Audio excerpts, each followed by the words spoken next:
Haji Lestari, perempuan berusia 50 tahun, warga Jalan Haji Sabar, Ciracas, Jakarta Timur ditemukan tewas dengan sejumlah luka di bagian kepala. Korban ditemukan tewas di kamar rumahnya oleh keponakannya yang curiga lantaran korban tidak keluar rumah seharian. Menurut tetangga korban terakhir terlihat kemarin malam. Namun sejak hari ini korban tidak terlihat. Naik ke atas, udah lamanya kan dia teriak-teriak. Kata saya gedor pintu. Ini ada apa gitu, Pak? Terus dibuka tuh pintunya, tapi dia udah lemes banget. Saya masuk udah kondisinya udah begitu, saya kuat lagi. Gimana kondisinya? Iya, celana ininya berdarah-darah. Lehernya?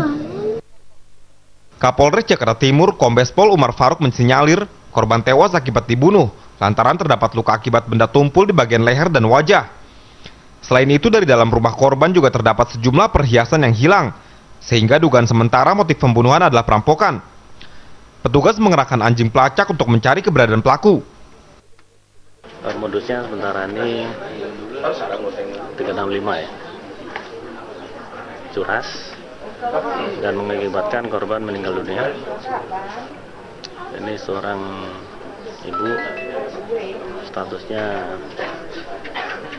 sendiri ya. Ini adalah pedagang. Setelah dilakukan identifikasi, jasad korban langsung dibawa ke rumah sakit Polri Kramat Jati guna kepentingan lebih lanjut. Sementara hingga saat ini, polisi telah memeriksa sejumlah saksi guna menyelidiki kasus ini. Joko Puji, JAK TV. Selamat sore pemirsa Galeri Publik, kembali menjumpai Anda bersama dengan saya, Lulu Lukmiati, dan selama 1 jam ke depan kita akan membahas terkait dengan waspada kejahatan di sekitar kita. Karena kalau seperti tadi tayangan yang sudah Anda saksikan, kejahatan yang terjadi di Ciracas, kemudian juga kita beralih ke sebelumnya terkait dengan kejahatan di Cakung, pembunuhan anak, pencabulan anak. Tampaknya kejahatan memang terjadi ada di sekitar kita. Bagaimana kemudian masyarakat sendiri bisa mewaspadai terhadap kejahatan dan juga bagaimana perlindungan dari polisi? Kita akan membahasnya. Sudah bersama kami ada 2 narasumber. Sudah ada Pak Kombes Pol Budi Wijanarko dari Dirbinmas Polda Metro Jaya. Selamat sore. Selamat sore, Mbak. Ya, Pak Budi, dan juga ada Bang Mustafa B. Nahrawardaya, seorang kriminal. Selamat sore, Bang. Selamat sore. Ya, ini kita bicara mengenai kejahatan. Ini kalau kita melihat dari kasus gitu ya, tampaknya memang kejahatan ini begitu dekat dengan kita.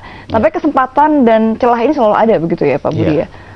Nah, ini artinya kalau kita lihat pihak kepolisian juga sangat agresif untuk mengungkap kasus. Beberapa kasus juga sangat kami apresiasi, begitu cepat sekali pengungkapannya. Tapi kalau dari Binmas sendiri ini melihatnya bagaimana kemudian artinya masyarakat pun juga harus terus dilibatkan begitu ya, Pak Budi ya. Nah, bentuk perlibatannya seperti apa sih kalau kita lihat pembinaannya? Baik. Jadi begini, Mbak.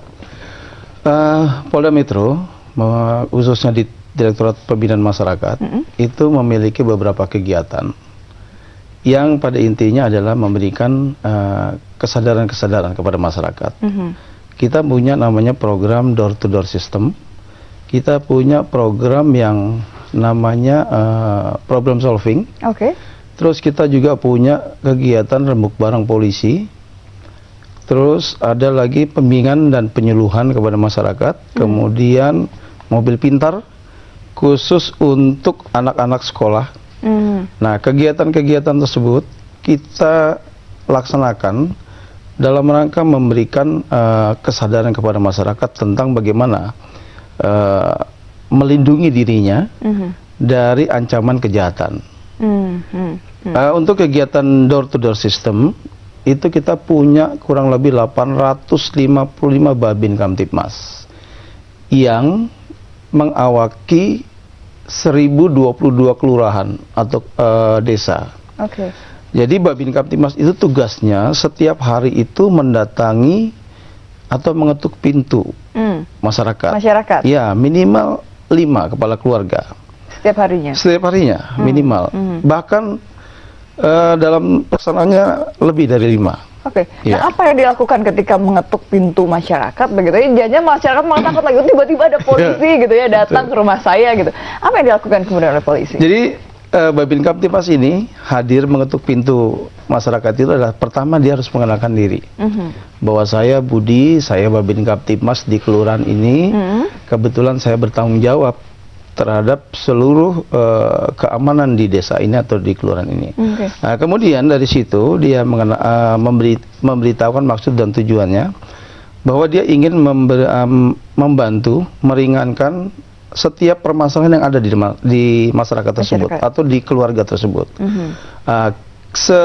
Data yang kami dapat sampai dengan bulan September lalu ada kurang lebih 1.125 kegiatan.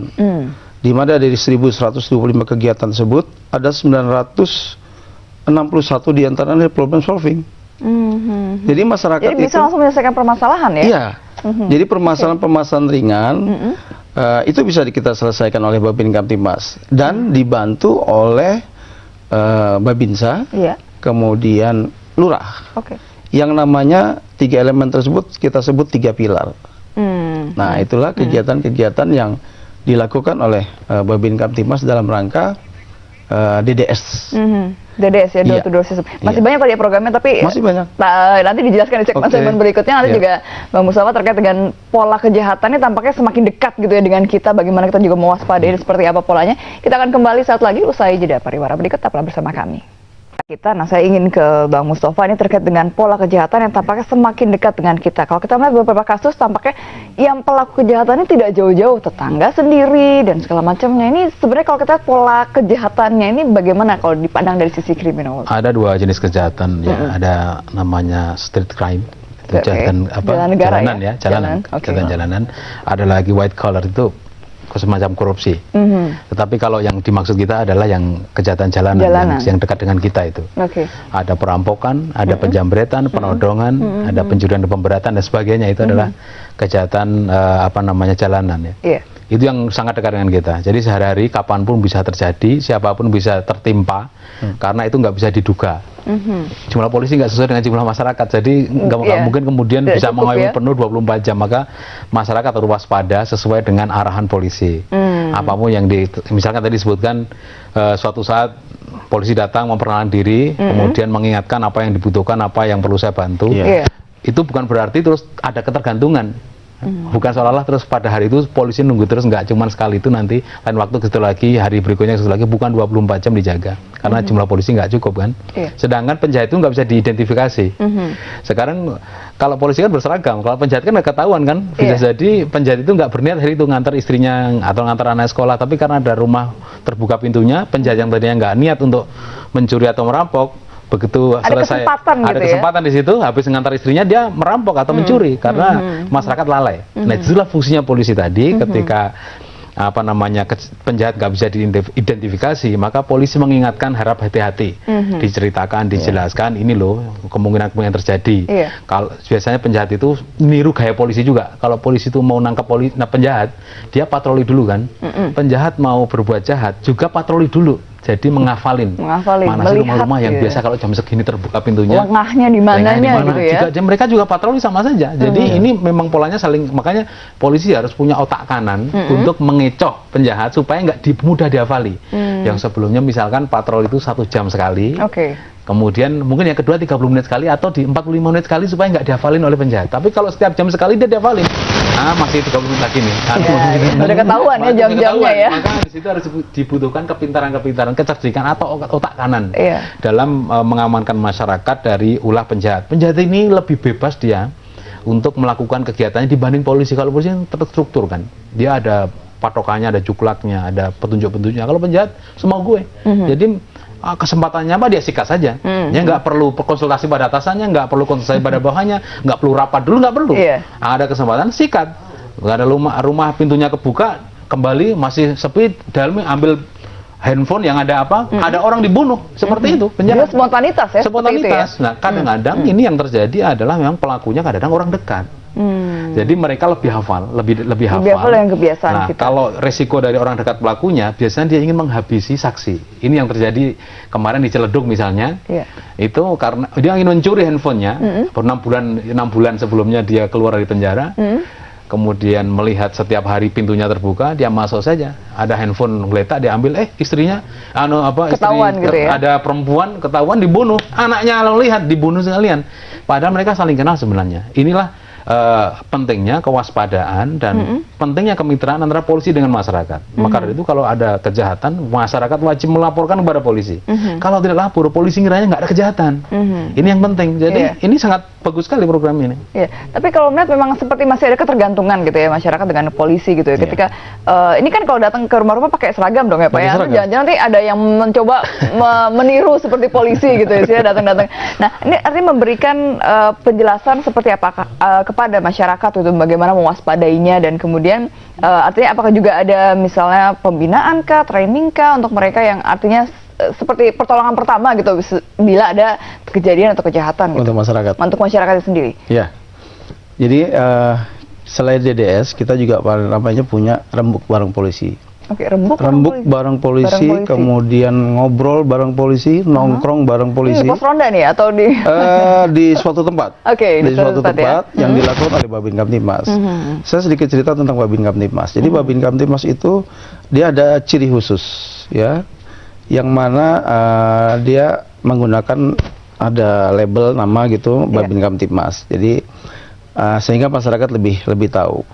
Babin Kamtibmas atau Binamas namanya dulu. Binamas. Ya, Binamas atau Babin Kamtibmas. Nah, di dalam rembuk bareng polisi, ngobrol bareng polisi maupun nongkrong bareng polisi, itu kita coba sharing, diskusi kita kepada masyarakat. Bagaimana caranya kita mengamankan wilayah kita? Minimal bagaimana caranya masyarakat itu bisa melatih dirinya untuk mengamankan keluarganya sendiri. Kita sering katakan, kita sering memberikan penyuluhan kepada masyarakat, mengingatkan kita kan ada handphone. Handphone itu ada namanya quick call ya. Minimal dia sudah harus mendatakan ya nomor-nomor penting. Nomor 1 siapa, nomor 2 siapa. Jadi ketika terdadak dia menjadi korban kejahatan, dia tinggal telepon dial aja 1, tak, panggilan cepatnya langsung keluar. Jadi tidak perlu pencet lagi ini, tinggal 1 saja di save, itu nomor yang langsung keluar. Nah, pemahaman pengertian seperti itu kepada masyarakat, kita ingin menggali supaya masyarakat tuh aware terhadap keluarganya sendiri, terhadap keamanan keluarganya sendiri. Kemudian ada lagi contoh untuk kebersamaan. Kita menghimbau kepada masyarakat wilayah masyarakat tersebut untuk memasang CCTV di tempatnya masing-masing. Ya, kita sudah punya contoh kelurahan yang dengan kesadarannya sendiri itu memasang CCTV, kemudian membuat lalu lintas di perumahan itu sendiri. Bagaimana masuk, bagaimana keluar. Ada portal yang tutup, misalnya dibuka kapan. Betul. Nah, itu artinya sudah ada keinginan masyarakat untuk melakukan penjagaan atau pengamanan terhadap dirinya maupun lingkungannya. Nah, kegiatan-kegiatan tersebut sering harus kita lakukan terus kepada masyarakat. Targetnya kepala rumah tangga atau misalnya anak-anak muda Karang Taruna di daerah di tempat tersebut? Semua harus kita libatkan. Semua harus kita libatkan dalam rangka maksud dan tujuan itu tercapai. Minimal wilayah atau keluarga itu aman dari kejahatan, gitu. Ini menarik sekali ya ketika masyarakat kemudian diajak untuk melindungi dirinya sendiri, begitu ya. Ini kalau dalam ilmu kriminologi apakah memang termasuk dalam sebuah defense yang tergolong self awareness atau bagaimana, Bang Mustafa? Jadi begini, kehidupan sosial itu kan sangat macam-macam ya. Kalau bagi orang yang mampu untuk melindungi diri sendiri dalam masyarakat itu, misalnya kalau di perumahan-perumahan besar ada namanya klaster. Mereka bisa mengamankan klasternya itu dengan sistem yang bagus karena ada biaya di situ yang mereka terjangkau. Tetapi bagaimana masyarakat misalkan yang bukan sistem klaster di kelurahan-kelurahan, di desa-desa yang mereka nggak kenal namanya klaster, jangankan klaster, mereka untuk siskamling mereka udah nggak jalan. Nah, kadang-kadang yang jadi persoalan itu adalah ada musuh dalam selimut. Kadang-kadang itu yang disebut penjahat itu dia bukan dari luar, tapi orang dalam yang memberi informasi keluar. Ini yang paling sulit. Meskipun dalam klaster maupun tidak, ini yang paling sulit karena informannya ada di dalam. Nah, kalau di klaster-klaster biasanya penjahat itu untuk masuk ke dalam lingkungan yang sangat ketat, itu dia memanfaatkan misalkan pembantu, sopir-sopir. Ini yang mereka manfaatkan sebagai kaki tangan yang mereka bisa informannya. Kalau pembantu bisa dia pacarin dulu 1 minggu diapelin. Modusnya seperti itu, pacarin. Nah, itu biasanya bosnya itu kan lagi keluar ke puncak kemana, 1 minggu itu kosong. Maka saat itulah 2 hari 1 minggu itu dipakai untuk berduaan di rumahnya bosnya itu. Memang awalnya begitu, tetapi lama-lama nanti pacarnya ini nggak tahu kalau sebenarnya ini sedang melakukan modusisasi untuk melakukan pencurian maupun perampokan pada saat libur, bosnya tidak ada. Sopir juga bisa seperti itu. Orang-orang seperti ini biasanya dimanfaatkan oleh pelaku dari luar untuk bisa masuk secara mudah. Tetapi kalau yang di luar klaster sangat lebih mudah sekali karena dia tidak memiliki sistem keamanan yang cukup. Iya, artinya kita dulu pernah ada yang siskamling begitu ya, tapi kan tampaknya sekarang juga tidak semua tempat perumahan ini mengaktifkan begitu ya. Ini sebenarnya apakah cukup efektif atau sebenarnya dilihat tidak cukup efektif sehingga akhirnya masyarakat tidak melakukan lagi. Tapi nanti jawabannya kita usai pariwara berikut, tetaplah bersama kami. Ya, kembali kita lanjutkan dialog terkait dengan waspada kejahatan di sekitar kita. Bentuk kewaspadaan seperti apa? Mungkin tadi menyambung dengan ketika dulu kita mungkin digalakkan dengan sistem siskamling, tapi tampaknya sekarang ini tidak banyak perumahan yang memiliki kesadaran untuk melakukan itu. Apakah dilihatnya kurang efektif ketika itu atau gimana kalau misalnya? Kalau bisa terbentuk ya itu sebenarnya efektif. Cuma persoalannya di Jakarta khususnya atau Jabodetabek itu banyak persoalan yang menyebabkan siskamling ini nggak akan jalan. Kenapa? Misalkan ya, ini karena macet ya Jakarta ini. Ketika jadwal siskamling itu dibuat, maka para lelaki yang sudah terjadwal itu kadang pulang ke rumah itu nggak sesuai jadwal. Ya kan dia jadwal siskamling itu mulai jam 10 sampai rumah jam 1 malam karena Jakarta macet atau banjir atau apa. Itu nggak bisa diprediksi lagi. Sehingga timbul distrust, nggak ada kepercayaan. Apalagi persoalan kedua adalah kadang-kadang di masyarakat itu kita itu sistem kecuek antar tetangga itu. Kita dengan tetangga ada masalah kecil kita nggak kenal, malah kalau ada tetangga curian kita bersyukur. Syukur kamu sombong sekarang kecurian mobil silakan. Kadang-kadang begitu. Jadi di masyarakat ini penyakitnya banyak. Ada egoisme, kemudian hubungan sosialnya tidak bagus. Itu kalau sudah berakumulasi, mereka nanti kalau kemudian dibuat seperti zaman dulu kita kecil ya, untuk bersatu yuk kita bikin sistem keamanan, itu nggak akan jalan. Mereka sudah saling memiliki persoalan antar rumah, persoalan antar bapak, antar ibu dan sebagainya. Individualisnya begitu tinggi ya? Individualis sekali. Mereka ini kan karena kehidupan yang sudah modern ini, kadang mereka terpengaruh dengan televisi. Mereka inginnya itu seperti yang sinetron-sinetron itu yang enak-enakan saja, tetapi kenyataannya mereka miskin. Akhirnya mereka tidak bisa menjangkau seperti itu. Sementara mereka sebenarnya inginnya hidup itu nyaman, nggak ada pencurian, nggak ada kekerasan, nggak ada kejahatan. Tapi untuk membentuk sistem keamanan mereka nggak mau. Mereka kadang nggak mau mengeluarkan duit untuk keamanan. Mereka lebih baik mengamankan di sini dengan masang pagar seperti sangkar burung. Tinggi-tinggi. Tapi resikonya kalau kebakaran nggak bisa keluar dia. Begitu kebakaran orangnya mati dalam, mau keluar nggak bisa, kuncinya ketinggalan, bingung. Itu yang terjadi sekarang. Ada perumahan-perumahan yang baru, mereka tidak ada klaster. Orang bilang kayak sangkar burung semua rumah itu dengan besi-besi tinggi. Mereka nggak berpikir jauh, bersumbu pendek sehingga mereka berlindung dari luar. Tapi kalau ada kejadian di dalam, mereka nggak bisa menyelamatkan diri. Ada banjir misalkan, ini daerah Jakarta Barat itu banyak sekali rumah yang sangkar burung itu begitu kebanjiran rumah ini nggak bisa keluar, mati di dalam.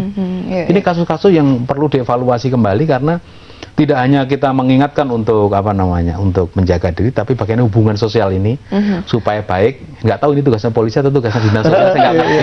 Tambah PR ya kayaknya ya banyak sekali kerjaannya, kalau ini suruh ke sana berat sekali tugasnya gitu. Tapi mungkin dengan keberadaan seperti tadi misalnya nongkrong bareng polisi, rembuk bareng polisi, ini artinya juga membuat masyarakat ini saling mengenal begitu ya, Pak Budi ya, tetangganya bisa saling mengenal. Jadi gitu. memang salah satu tujuannya memberikan atau mengumpulkan masyarakat di satu kawasan gitu ya tertentu, itu salah satunya untuk saling mengenal. Dan memang ternyata di lapangan banyak yang tidak mengenal satu sama lain. Betul, menciptakan kekompakan. Itu tadi mungkin karena sibuk apa segala macam ya. Jadi itu salah satunya, dan saya mau melaporkan juga nih, mau menginformasikan bahwa salah satu tugas Babin Kaptimas itu adalah memberikan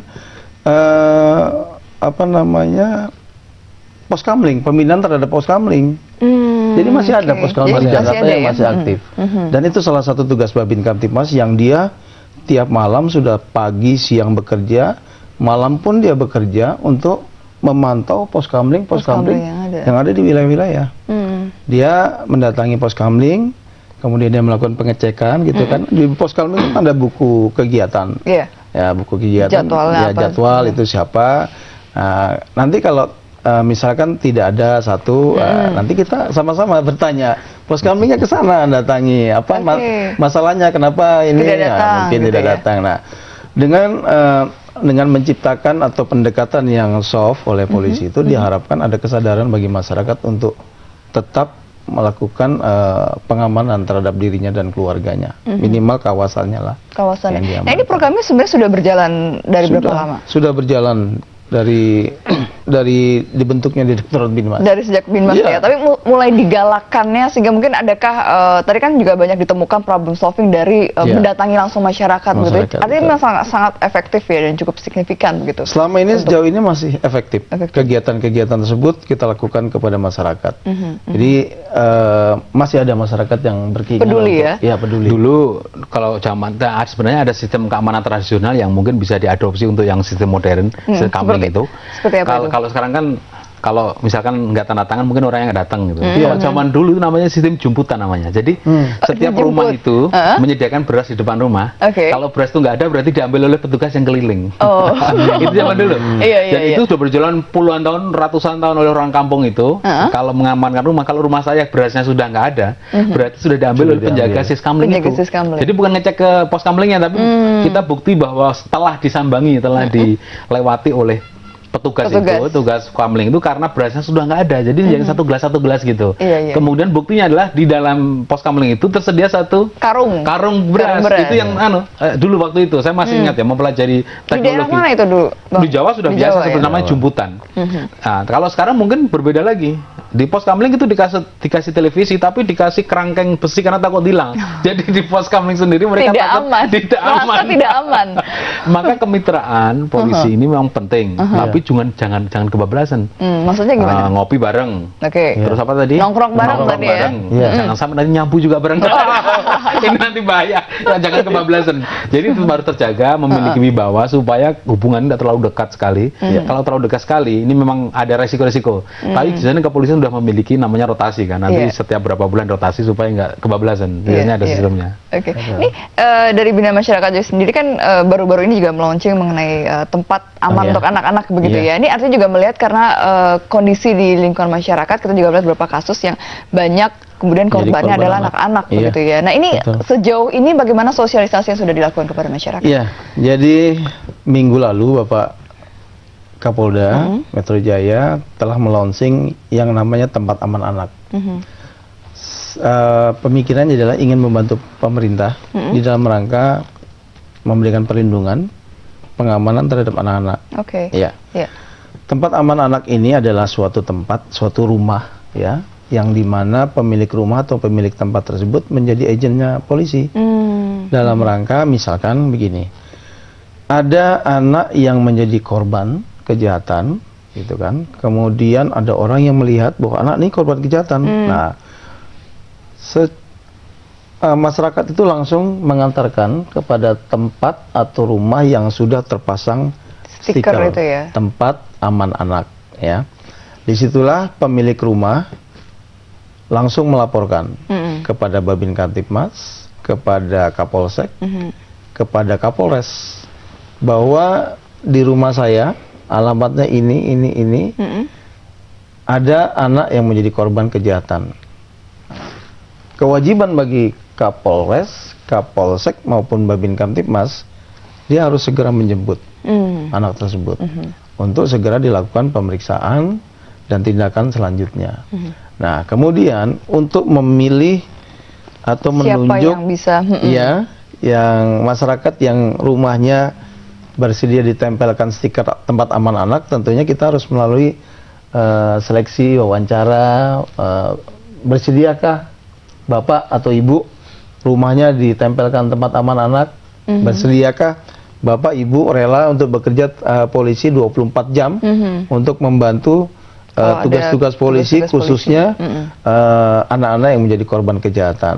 Kalau sudah bersedia, dan tentunya juga kita harus mewaspadai, jangan sampai rumah yang kita tempelkan itu ternyata dia predator gitu. Predatornya bahaya itu. Nah, itulah dibutuhkan bagaimana penilaian kita terhadap orang atau siapa saja yang rumah atau tempatnya siap dipasang stiker tempat aman anak.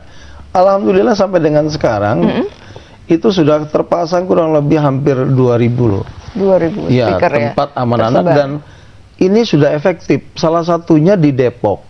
Itu sudah berhasil. Sudah Jadi berhasil berfungsi ya? sudah berfungsi. Jadi ada anak menjadi korban kejahatan, dia langsung mendatangi tempat aman anak, dan seketika itu juga Diproses. Babin Kamtibmas dan Kapolsek langsung mendatangi tempat aman anak itu untuk menjemput dan melakukan tindak lanjut selanjutnya kepada anak yang menjadi korban. Baik. Gitu. Menarik sekali ya. Tapi memang kita harus membutuhkan ya tadi ya aktivis masyarakatnya memang harus lebih aktif gitu ya terhadap kejadian-kejadian di sekitar kita. Betul. Seperti apa ya. Oke, kita akan lanjutkan kembali obrolannya, kita akan kembali saat lagi. Peran serta aktif dari masyarakatnya memang sangat penting begitu ya. Tapi masihkah ada misalnya masyarakat yang panik gitu ketika ada kejahatan atau dia menjadi korban kejahatan? Ini kadang emergency call-nya atau apa yang bisa dilakukan gitu, kita misalnya tidak tahu kantor polisi yang terdekat di mana misalnya. Nah itu bagaimana itu? Mungkin ada hal-hal yang bisa dilakukan begitu dari Pak Budi sendiri. Ya. Bagi masyarakat yang menjadi korban kejahatan di jalanan, itu harus tetap mencari pos polisi terdekat, ya, atau minta bantuan masyarakat yang mengetahui keberadaan Babin Kamtibmas. Jadi begini, Babin Kamtibmas itu di setiap wilayah di mana dia mempunyai tanggung jawab wilayahnya, itu dia menyebarkan nomor HP, nomor telepon. Nomor pribadi jadinya ya? Nomor telepon pribadi yang bersangkutan. Nah, sudah banyak yang menjadi menjadi kenyataan bahwa ketika masyarakat ini yang memegang nomor HP Babin Kamtibmas, dia mengetahui ada masyarakat yang menjadi korban kejahatan, dia langsung menghubungi Babin Kamtibmas tersebut. Nah, sekitar itu juga Babin Kamtibmas harus hadir di situ untuk membantu masyarakat yang menjadi korban kejahatan. Nah, ke depan ini Mbak, ke depan kita akan membuat namanya Sispitipmas. Oke, apa itu? Sispitipmas itu suatu sistem keamanan negatif masyarakat yang dikelola oleh Babin Kamtibmas. Jadi Babin Kamtibmas nanti kita berikan HP Android di situ. Android yang sudah kita format sedemikian rupa. Kemudian kita punya comment centernya di situ. Di mana keberadaan Babin Kamtibmas ini kita melihat di comment center. Jadi misalkan saya sebagai Babin Kamtibmas di Tambora misalkan, itu akan terlihat saya ada nggak di Tambora, gitu. Di comment center nih ya, di comment center terlihat nggak di Tambora. Nah, kemudian aktif nggak saya. Nah, kemudian masing-masing Babin Kamtibmas ini nanti dalam setiap kegiatannya, setelah selesai dia melakukan DDS, setelah selesai dia melakukan sambang, dia foto kegiatan itu.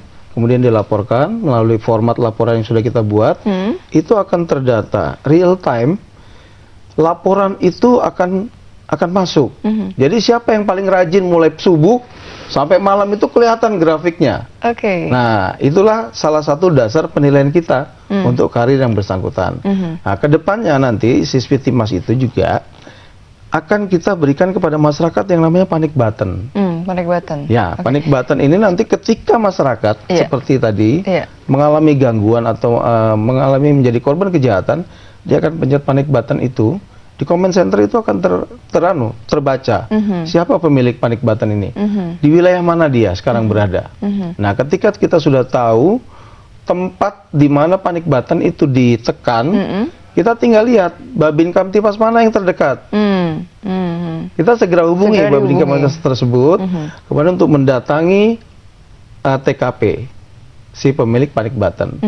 Dan ini nanti akan lebih bagus lagi kalau sudah terintegrasi dengan fungsi-fungsi lainnya. Rencananya Reskrim juga akan membuat itu, kemudian Opfit, Sabara, jadi lengkap nanti. Jadi mungkin nantinya satu orang yang memencet panic button itu tidak bisa dari semua divisi begitu ya. Jadi tidak semua fungsi akan mendatangi si pemilik panic button. Nah, nanti ke depan akan kita kembangkan seperti itu. Sementara masih kita olah, nanti mudah-mudahan cepat kita launching. Menarik sekali ya. Bang Mustafa mungkin ada tanggapan nih terkait dengan ya memang harus ada pilot project dulu. Ini kan sistem ini kan aplikasi sistem itu bagus kalau bisa diterapkan.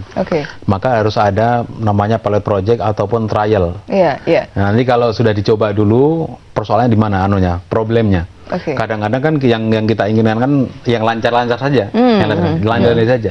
Misalkan ada korban kejahatan, ini kan ada dua persoalannya, yang jadi korban itu warga setempat atau orang luar. Sekarang karena orang luar misalkan diserempet motor di dekat ke kampung setempat, kadang-kadang yang terjadi itu masyarakat, orang yang diserempet itu, mobil yang diserempet malah takut untuk berhenti, takutnya masyarakat adalah salah paham.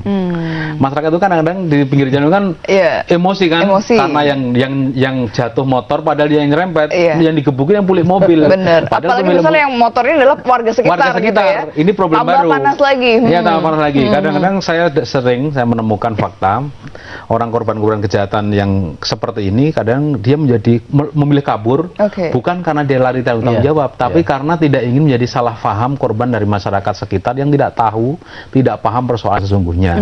Ini harus dipelajari juga. Sistem ini bagus, tapi nanti misalkan mengkonversikan antara kejadian ini dengan panic button misalkan. Panic button itu kan yang bagi yang ada panic buttonnya. Tapi kalau misalkan 500 meter dari situ, kemudian udah digebukin, bagaimana caranya? Kita kan kasihan juga kan. Mau panic button gitu, tapi masyarakat sekitar sudah keburu panas, udah panas gitu dulu.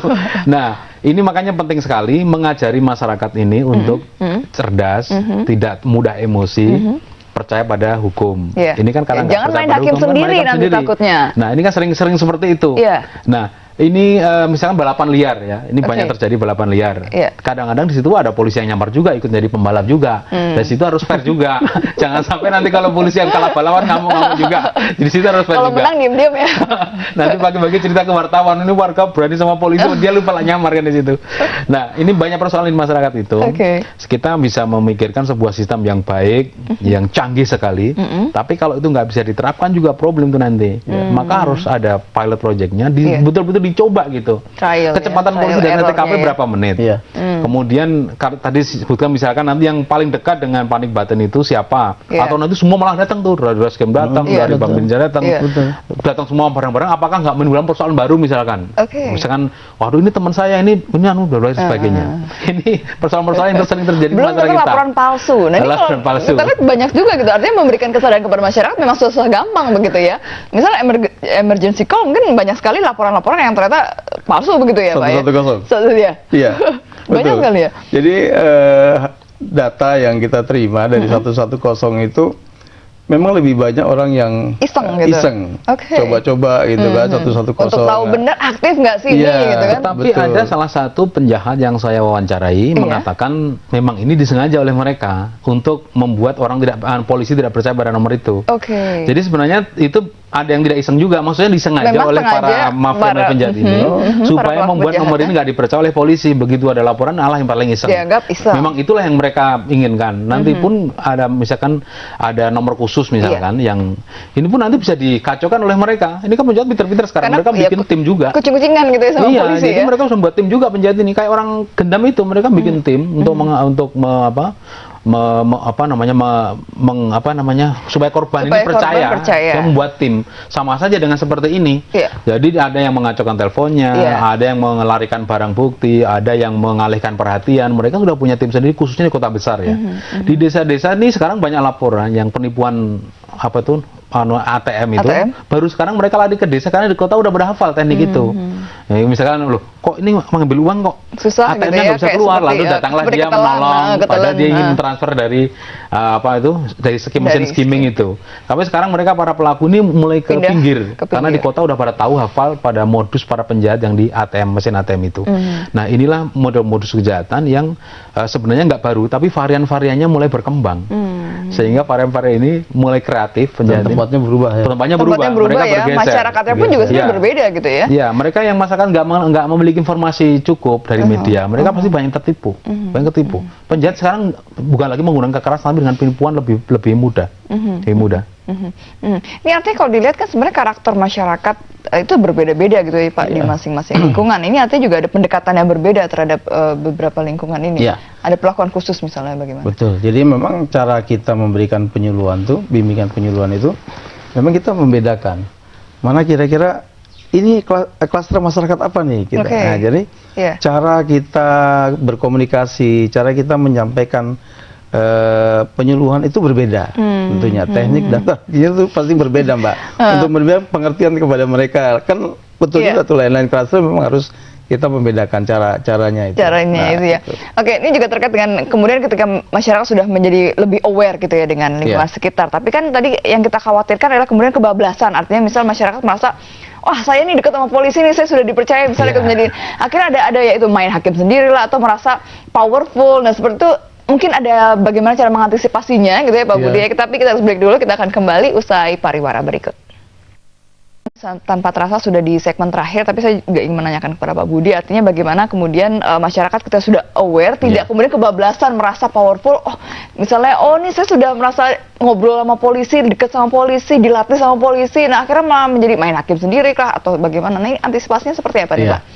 Jadi begini, untuk masyarakat yang taruhlah dikatakan menjadi agennya polisi, tentunya tidak sembarangan kita menunjuk yang bersangkutan menjadi agen polisi. Oke.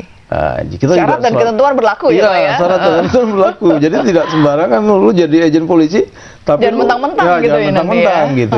Nah, kita juga selalu memberikan pemahaman kepada teman-teman kita itu untuk mentang-mentang dekat polisi, nggak usah lah kamu terus merasa wah nanti dibantu polisi. Nah itu sering kita lakukan seperti itu. Dan sampai dengan saat ini kayaknya belum ada yang dekat dengan polisi terus merasa bahwa dirinya itu wah aku nih lebih gimana bebas gitu ya. Itu enggak. Jadi ya mudah-mudahan enggak lah. Mudah-mudahan enggak ya.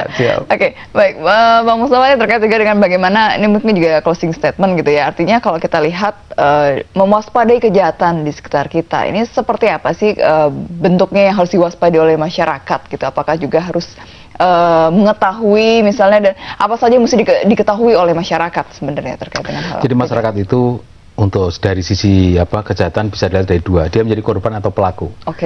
Kemudian kalau kita mampatkan lagi, kita bicara soal anak-anak misalnya atau perempuan, ini yang paling besar berpotensi menjadi korban maupun pelaku. 60% dalam penelitian, 60% pelaku korban adalah korban anak-anak, pelakunya itu adalah orang-orang dekat yang mereka saling kenal. Hanya 10% orang pelaku yang menjadi pelaku korbannya adalah anak atau perempuan, itu adalah orang asing dan tidak kenal. Rata-rata adalah kenal, orang dekat. Maka dari itu meskipun kita sudah dekat dengan orang yang kita percaya, kita tetap harus hati-hati, khususnya jika kita memiliki anak-anak, khususnya lagi jika anaknya perempuan. Nah, kasus yang terakhir yang terjadi kan ada pelaku sodomi, ada pelaku kekerasan seksual ya, salah satunya tentang sodomi itu. Ini yang mewarnai media akhir-akhir ini. Ini adalah bukti nyata bahwa meskipun kita punya orang dekat pun ternyata tidak aman bagi mereka. Oleh karena itu bagi kita semua, bagi keluarga maupun polisi, sekecil apapun bibit dari kejahatan itu harus diberantas dulu.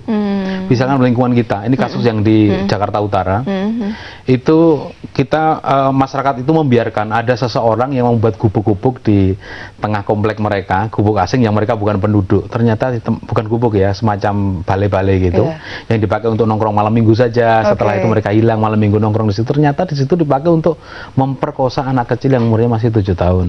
Meskipun ketangkep berapa hari kemudian, tetapi dalam hal ini mestinya itu dari awal sudah bisa diantisipasi dulu. Nggak boleh ada orang lain, orang asing yang tidak punya KTP di situ mendirikan bangunan semi permanen di tempat penduduk yang sah di situ. Dari awal, dari bibit yang seperti itu sudah bisa diantisipasi dulu. Pengamen misalkan, usahakan tidak ada pengamen yang boleh masuk pada waktu siang hari maupun malam hari. Kalaupun ada boleh dibatasi jamnya misalkan, hanya jam 9 sampai jam 1 siang misalkan. Tapi di luar itu pokoknya dibuat mekanisme lah. Masyarakat harus pinter-pinter, pandai-pandai membuat mekanisme demi keamanan. Kalau mekanisme pengamanan ini tidak dilaksanakan, mereka menganggap ini peluang. Masyarakat sudah saling nggak kenal, masyarakat sudah saling cuek, mereka tidak rukun, mereka tidak memiliki sistem keamanan internal, sudah itu peluang. Kalau sudah ada peluang, orang nggak niat pun jadi. Seperti itu. Kalau dulu orang bilang hanya niat dan kesempatan. Sekarang udah berkembang. Variannya udah banyak. Bibit jahat tuh pasti ada gitu ya. Iya. Oleh karena itu semua harus hati-hati, dimulai dari kita sendiri. Jangan bergantung pada polisi juga. Polisi jumlahnya nggak banyak sekali lagi. Jadi kalau kita bergantung, banyak lagi ya. Kalau pas polisi ada nggak masalah. Kalau pas polisi pas nggak ada, ini kan kita repot juga kan. Kalau jangan pokoknya dan tergantung. Kita harus bikin keamanan semacam keamanan terbatas, keamanan mandiri, SWA keamanan, sehingga tidak ada ketergantungan. Kalaupun ada ketergantungan itu hal-hal tertentu saja. Misalkan nangkap orang orang dibawa kemana. Iya. Kalau nggak tahu hukumannya apa, tanya Pak Polisi dan sebagainya. Tapi selama masih bisa diselesaikan secara internal, selesaikan saja. Kalau misalkan pelakunya hanya mengutil saja, misalkan pelakunya juga orang dalam, Bisa diselesaikan dengan keluarga Ya, nggak begitu usah ya? sampai ke polisi misalkan, Oke. supaya nggak menimbulkan dendam. Iya, baik. Kalau penyakit-penyakit kecil ya, penyakit masyarakat kecil-kecil nggak usah lapor ke polisi. Nanti mereka sakit Nanti apa-apa lapor ke polisi gitu ya. apa-apa lapor polisi, nggak perlu juga. Tapi kalau sudah Oke. sampai pada kejahatan yang besar, yang berpotensi Iya. jadi kejahatan besar, perlu lapor ke polisi, nanti dibina seperti itu. Tapi kalau pelakunya dari luar, itu perlu dilapor ke polisi. Oke. Siapa tahu dia adalah residivis misalkan. Seperti itu. Baik. Yang penting ada kemitraan antara polisi dan Kemitraan ya, masyarakat. Pak. Dan jangan takut sama polisi. Ya, Jangan itu takut. intinya. Jangan takut Jangan ya. kamu ketemu polisi malah takut, ketemu penjahat malah berkawan. Nah, itu ngeri. Kebalik-balik ya. Kebalik. Oke, terakhir Pak Budi closing statement. silakan. Saya ingin mengingatkan kepada masyarakat, bagi masyarakat yang tinggal di suatu desa atau kelurahan yang ada di Jakarta, tolong segera catat nomor Babin Kamtibmas. Oke. Caranya kalau dia Caranya tidak tahu, bagaimana? kalau memang belum pernah didatangi Babin Kamtibmas, Aha. misalkan saya warga Duren 3, cari datanya di Polsek Polsek. Pancoran. Oke. Saya tinggal di kelurahan ini, saya ingin tanya siapa Babin Kamtibmas saya. Babin. Nah, nanti catat nomor teleponnya. Nah, kalau ada apa-apa sewaktu-waktu perlu hubungi Langsung Babin hubungi Kamtibmas. ya. Itu Itu pesan informasinya. saya. Iya, terima Baik. kasih. Pak Budi terima kasih dan Pak Mustafa juga terima kasih banyak. Ini informasi yang sangat bermanfaat sekali karena artinya juga bagaimana masyarakat memiliki kewaspadaan terhadap lingkungan sekitar. Dan akhirnya saya Lulu Kemiati pamit undur dulu dan tetaplah bersama kami di JAK TV karena masih banyak informasi lain untuk Anda. Selamat sore.